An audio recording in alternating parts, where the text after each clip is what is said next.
Hi. It has been 2 weeks since I posted a video. I'm coming to you with my super late March wrap up. So this is everything that I read in March. We're more than halfway through April, so probably my March wrap up and my April wrap up are gonna be quite back to back. Oh, I wanted to show you my book merch. Shout out to Sunny's Book Truck by our lovely booktuber sister CJ Reads. CJ has a book truck, like a traveling bookstore kind of, and she made merch, and obviously a Litfic green hat was a must for me. So I don't know if you can hear in my voice a little bit, but I have a tiny bit of like seasonal allergies. So I took an allergy pill now, which they advised me might make me drowsy, and I do indeed feel it. I'm gonna go grab the books and then I'll be right back. Okay, so I think I read 5 books. Also, March was my birthday, so thank you so much for everyone that left me birthday wishes either on Instagram or in my last vlog. I turned 26. I'm indeed an Aries, and I see a lot of other Aries in the Bookstagram, booktube community, so loving that. I'll go in order from what I read, I think. So I started off the month finally finishing M Train by Patti Smith. You know, Patti Smith is my literary mom. I do love my mother very much, but I do kind of wish she was my second mom. So M Train is classic Patti Smith. It's like in her thoughts, in her travels, kind of dreamlike, very romantic in the sense of how she looks at the world, how she looks at life, how she can, I don't know, kind of take you through a very normal, even maybe boring day, but the way she writes about it is just magnificent, beautiful, very heartwarming and wholesome. I love books by writers about writing or artists about living an art life, and Patti's always serving this for us. I think if you have never read Patti Smith before, I might point you in the direction of reading M Train first, because I feel like it's very classic her, either this or Devotion maybe. Always multimedia, which we love. She takes a lot of Polaroids, so like her Polaroids are in this book also. Begins with her kind of going to these neighborhood cafes in Greenwich Village in New York City, and she's just kind of thinking about life and thinking about her notebooks and what she writes there and what she wishes to write there. And like, the beginning is really interesting. Not so easy to write about nothing is the very first sentence. What it means to write nothing down when you have nothing to say, or maybe you have a lot to say, but you don't know how to put it down on paper, or it's not coming out. We follow her through her travels. She goes to Mexico, she goes to Iceland, she buys a house in Rockaway Beach in New York. I love the pace in which she writes. I'm a huge Patti fan, so that is nothing new. I've always hated loose ends, dangling phrases, unopened packages, or a character that inexplicably disappears, like a lone sheet on a clothesline before a vague storm, left to flap in the wind until that same wind carries it away to become the skin of a ghost or a child's tent. I ran to the window and watched her race across Veracruz Avenue. I stood there transfixed. The air was perfect, like milk from the breast of the Great Mother. I think what I read next was The Autobiography of Red by Carson. This has already been passed on to my really good friend, Mai. And she sent me a voice note this morning that she started it yesterday and she's almost finished it today, and that it completely sucked her in and that she really loved it. So yeah, I think actually her and I could maybe discuss that book together for you. Carson is a poet, Canadian poet. She's also a professor of classics and a translator of the Greek language, but Greek myth.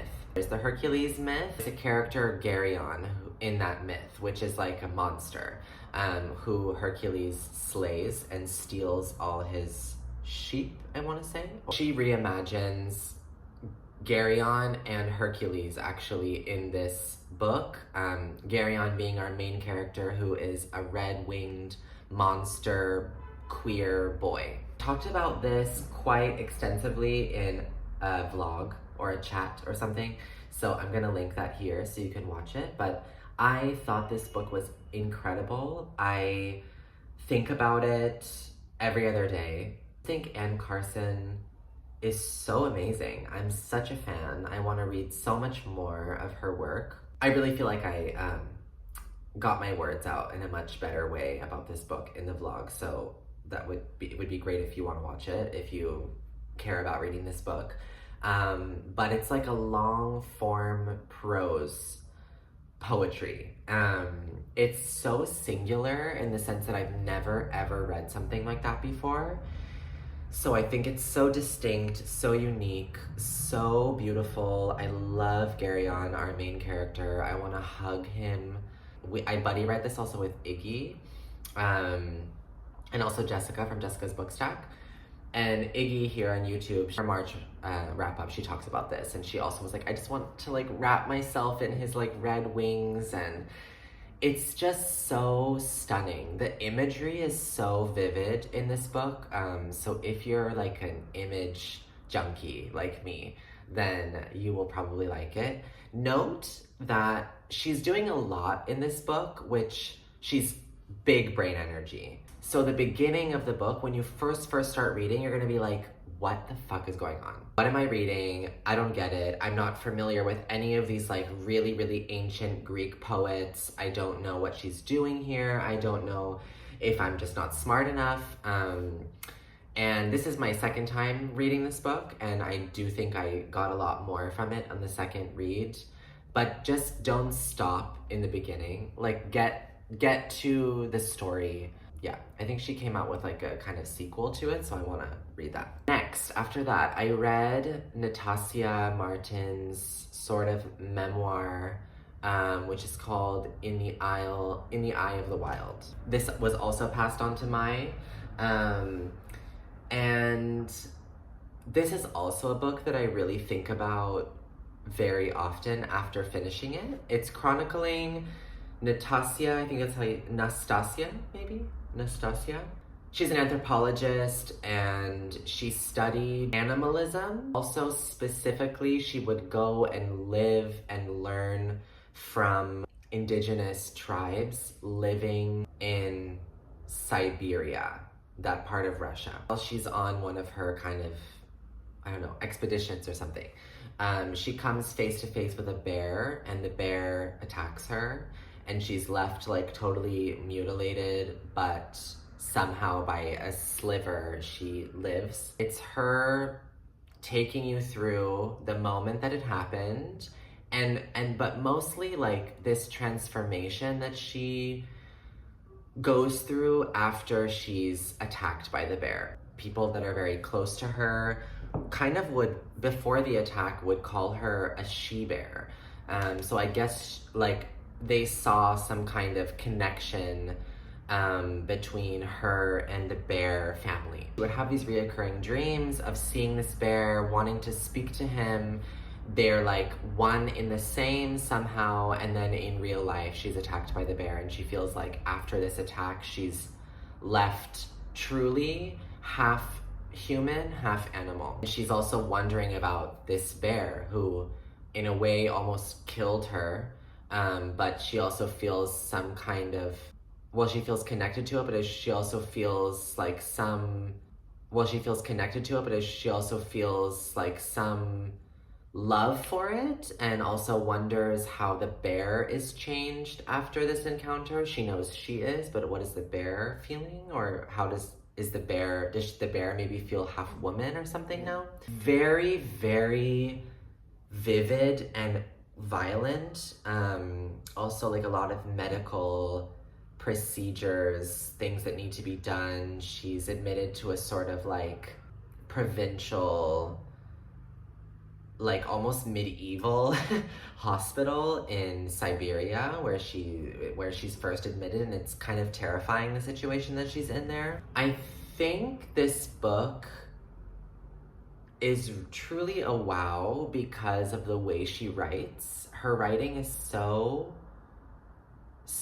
beautiful, so interesting, so vivid, and also very, very poetic. Also a lot of imagery. I think was truly spectacular about a lot of passages in this book. And it made me feel, it felt like I'm reading some kind of folklore tale slash like psychic experience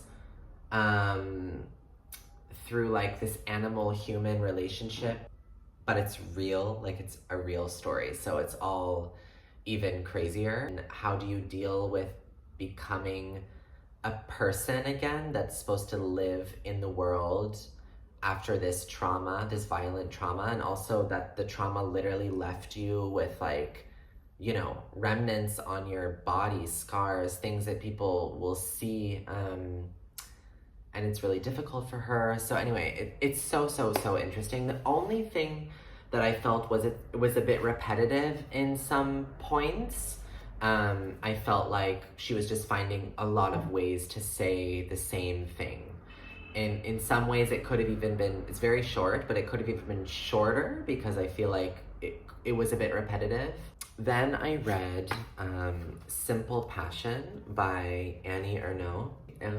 I definitely should take a French class. This is translated by Tanya Leslie, and so originally in French. It is blurbed by Sheila Heti on the back. What happened here is I walked into my local bookstore, which is very, very expensive. Books are very, very expensive here in Tel Aviv. And so I try not to shop there very much, but they got like a huge order from Fitzcarraldo, which I had never seen before in a bookstore here. So I like went crazy and bought 5 books. Simple Passion, I first heard about from Rebecca Eats Books. She read this months ago. She said it was hot. So I was like, yes, I want a hot book, steamy. Very slim, 48 pages. She is attempting to write down her experience of being in a 2-year relationship with a married man. Basically, it's about passion. It's about her desire to be in this affair with this man. Like Rebecca said in her video, it's about a marriage or it's about an affair, but it's not really about a marriage or an affair. It's about what happens to us when we dive so deeply into desire or passion, how it can just completely alter the way that you look at the world. And so she's like looking back on her experience, trying not to judge herself for being so pulled out of reality in a way. So she's kind of telling you her story while trying not to rewrite her story by judging her own choices or something. About your own story, your narrative, how you write the narrative of your life, what certain things mean at certain times for you, and how they can hold such almost overwhelming power over you. You really feel the power of lust and passion and desire in this. And there are some hot, I love a good description of a male body part, if you know what I'm saying. Some really good ones. I'm just saying that works for me. I have to say, I enjoyed when I was reading it, as a passage. As soon as he left, I would be overcome by a wave of fatigue. I wouldn't tidy up straight away. I would sit staring at the glasses, the plates and their leftovers, the overflowing ashtrays, the clothes, the lingerie strewn all over the room and the hallway, the sheets spilling over onto the carpet. I would have liked to keep that mess the way it was, a mess in which every object evoked a caress or a particular moment, forming a still life whose intensity and pain could never, for me, be captured by any painting in a museum. So very, very beautiful. It's something that didn't stick with me. Like, I haven't thought about it at all since I finished it. So it was very beautiful to be in her world. And I'm really looking forward to everything else that she writes, and that I want to, like, everything else that I read that she's written, which on my bedside table, I have exteriors also by Fitzcarraldo. So yes, very beautiful. Allergies, I'm gonna sneeze. I liked the kind of fragmented sort of, yeah, it's almost like, or one big journal entry rather. By the end, she's able to kind of look at this period of time and be like, did I live in this period of time that this affair was happening? Did I feel, see, sense, smell the world? Did I become completely numb inside my passion, which is so full and overwhelming? So that was really interesting. But yeah, I didn't think about it so much after, but I look forward to reading more of her. The last one is a poetry collection by Sean Hewitt. This was brought to me by my father when my parents came to visit me a few weeks ago in March, and I borrowed it from him. I read it in a few days and then I gave it back. So it's a poetry collection called Tongues of Fire. If you like nature poetry, I would say definitely check this one out. There's a big nature element to it. It's like if Mary Oliver was an angsty queer, a young angsty queer male poet. Some standout poems for me, which I really wish that I had the collection in front of me because I don't have them in my hand. But it's definitely some were like standouts for me and others not so much, but normally with the poetry collection, it's like that for me. Always with good poetry, for me, it's very, very inspiring use of language, and poetry has that ability to make you feel something that can't be created, that is not easily created in you, like from other things. A sentence of words that sometimes you don't even exactly know what it means, like washes you with a strong feeling or a strong sensation. That's what I love about poetry. So definitely that happened to me during this, reading this collection. I would like to read more of Sean Hewitt. Actually, when I've been having a little bit hard time reading, especially towards the end of March, like poetry was a nice thing to kind of go in and out of. March, April, May, June, July, like my work schedule gets kind of crazy and overwhelming. So yeah, thank you so much for watching. Reading is sexy, so be sexy. That's all I have for you today. Big love. I'm feeling like from what I see, people are either reading a lot or in a really, really deep reading slump. And I feel like I'm on the latter. I've actually been reading like 4 books at once, which I never do. Like I don't really read things at the same time unless one of them is like more of a research type book or more of a nonfiction or something. Anyway, thanks for sticking around. Sorry that videos are kind of, they're not really popping on here, but I hope to be back with you sooner than later. Bye.